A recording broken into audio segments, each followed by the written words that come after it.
7 दिसंबर 2024 शनिवार का दिन, आधी रात का वक्त, जब पूरी दुनिया सो रही थी। दिल्ली से हजारों किलोमीटर दूर पेरिस में 4 फुट 4 इंच के नवदीप का भाग्य जाग रहा था। पैरालंपिक्स के जेवलिन F41 इवेंट में नवदीप ने सिल्वर मेडल जीता था, लेकिन मेडल सेरेमनी का वक्त आया तो पता चला कि ये गोल्ड में बदल गया है। अब ये कैसे पॉसिबल हुआ, समझिए। नवदीप ने अपने इवेंट में खराब शुरुआत की। उनका पहला ही प्रयास फाउल हो गया। ये देख नवदीप के कोच ने उनको खूब सुनाया भी, और ये सुनाना तुरंत ही काम आया। नवदीप ने अपने दूसरे प्रयास में 46.39 मीटर की दूरी तय करते हुए दूसरे नंबर पर कब्जा कर लिया।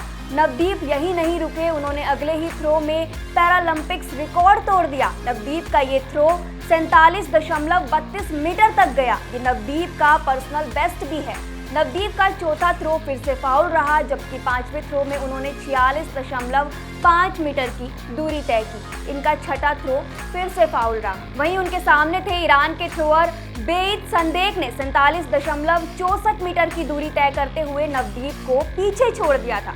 उन्होंने इस थ्रो के जरिए नया पैरालंपिक्स रिकॉर्ड भी बनाया, लेकिन मैच के बाद पता चला कि उन्हें डिस्क्वालीफाई कर दिया गया है, यानी उनके सारे थ्रो रिकॉर्ड से हटा दिए गए और नवदीप को सोना देने का फैसला किया गया। दरअसल संदेक ने थ्रो के दौरान एक फाउल किया था, इसके लिए उन्हें पहले से येलो कार्ड मिला हुआ था, और फिर एक थ्रो के बाद उन्होंने अपने बैग से एक धार्मिक झंडा निकाला।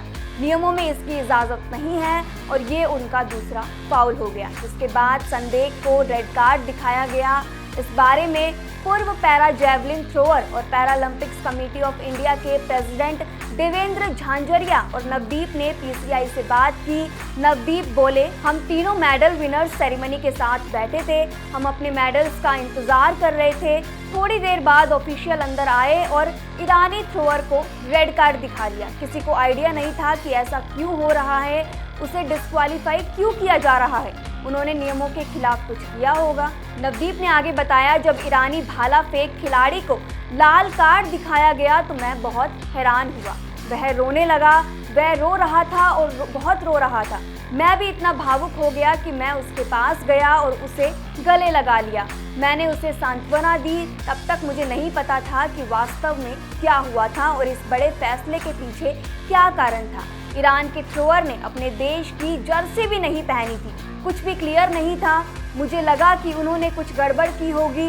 उन्होंने अपने देश की ड्रेस का ऊपरी हिस्सा भी नहीं पहना हुआ था। मुझे लगा कि यही बात होगी, लेकिन इसका कारण कुछ और ही निकला। तो दूसरी तरफ पैरालंपिक कमेटी ऑफ इंडिया के प्रेसिडेंट देवेंद्र झाझरिया ने इस मामले में कहा कि आईपीसी के कोड ऑफ कंडक्ट में वह अनुशासनहीन करार दिए गए हैं, क्योंकि यहाँ जो भी देश भाग लेते हैं सबसे पहले उनका झंडा जाता है। आईपीसी के पास आप उसी झंडे के अंडर गेम्स में भाग लेते हैं। उन्होंने अनुशासनहीनता की, इसलिए उन्हें डिस्क्वालीफाई किया गया। सबको नियमों का पालन करना होता है, इन्होंने नहीं किया, इसलिए ये फैसला लिया गया है। साथ ही ये भारत के लिए बहुत बड़ी खुशखबरी है, क्योंकि जेवलिन की F41 कैटेगरी में ये भारत का पहला गोल्ड मेडल है।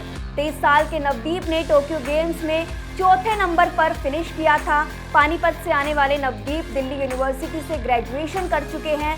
उन्होंने 2017 में पहली बार जेवलिन में इंटरनेशनल मेडल भी जीता था। ये medal Asian youth para games में आया था। नवदीप इनकम टैक्स डिपार्टमेंट में इंस्पेक्टर हैं। बेंगलुरु में ड्यूटी करने वाले नवदीप इसी साल जापान के कोबी में हुई वर्ल्ड पैरा एथलेटिक्स चैंपियनशिप में ब्रॉन्ज मेडल जीत चुके हैं। पेरिस में इन्होंने भारत को 7वां गोल्ड मेडल जिताया। भारत इस इवेंट में इस साल 7 गोल्ड, 9 सिल्वर और 13 ब्रॉन्ज मेडल जीता है। टीम इंडिया मेडल टेली में 18वें नंबर पर है।